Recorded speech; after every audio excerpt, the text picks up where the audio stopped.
This is Growing Up Aspen with Chris Pomeroy and Andy Collin, and this is the season 2 of the Wiener Stube Joiners Table Chat. And right now we are with Adriana Oberto, from an exchange student from Italy during our time in high school. So it's going to be fun to hear what she has to say, what she got out of Aspen.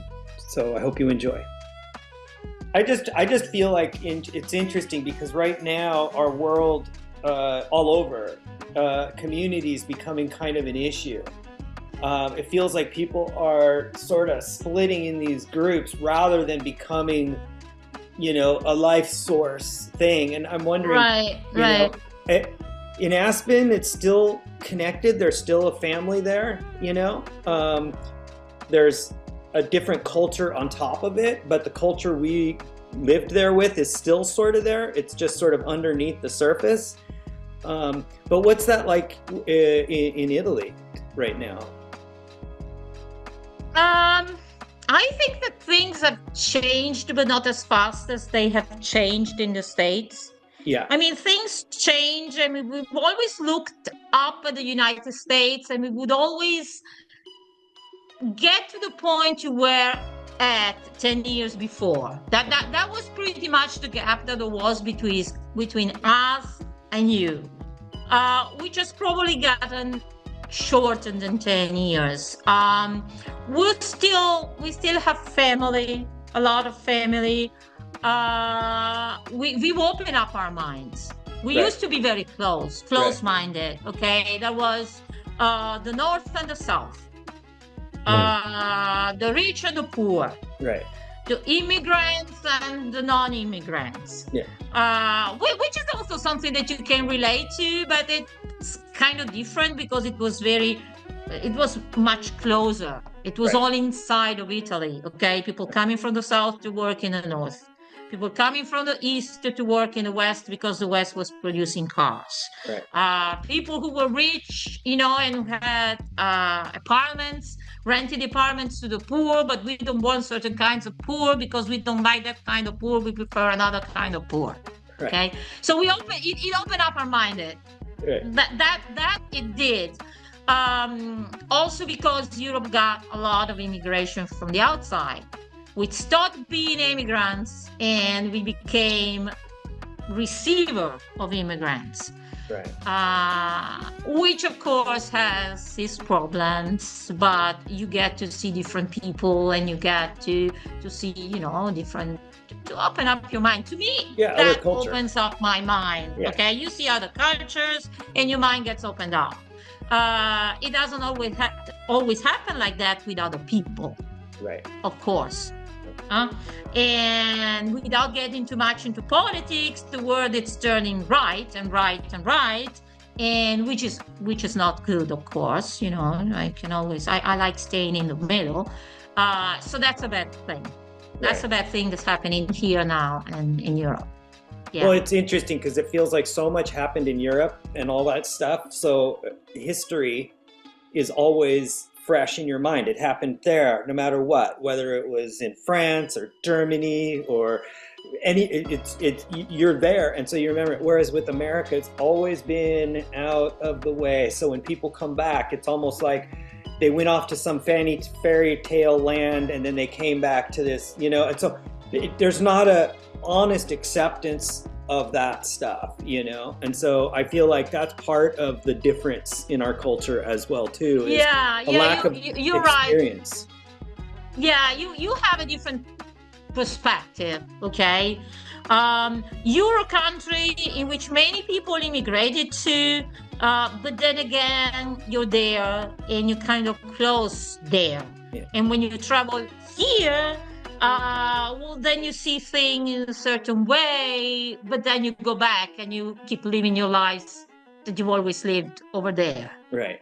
If that makes sense. Yeah. Okay, if that makes more or less sense. Yeah.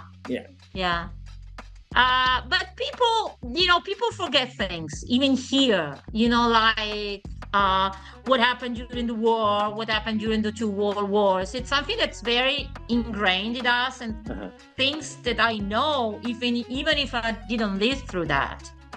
but then we just forget it. Right. And start, I think it's things all over again. I think it's like 2 generations, I think that in America, I've noticed that when the greatest generation, the folks in their 80s and 90s, and all that the experience, folks what you're talking about, and the life in Europe and all that stuff, that was our lead. When they fought in World War II, they knew exactly what they were fighting. They were fighting fascism, and when they all passed away or got too old to pass that knowledge on to their children's children, I think a lot of it got forgotten. Yeah, it got forgotten, but what I wonder is that I remember the tales. I'm not even 60 years old, and I did tell the tales to my child, so he knows. And we're, the government and organization stuff are doing a lot of stuff to keep telling the tales. People are still alive who keep telling the tales, but it looks like it doesn't really matter. Well, it's not because real. I mean, think about it this way. When I look at my own family's history, it's really not that far back. My grandfather was born in 1901. I knew my grandfather. He was my grandfather, but he went all the way back where it was 30 years after the Indians and the cowboys were fighting.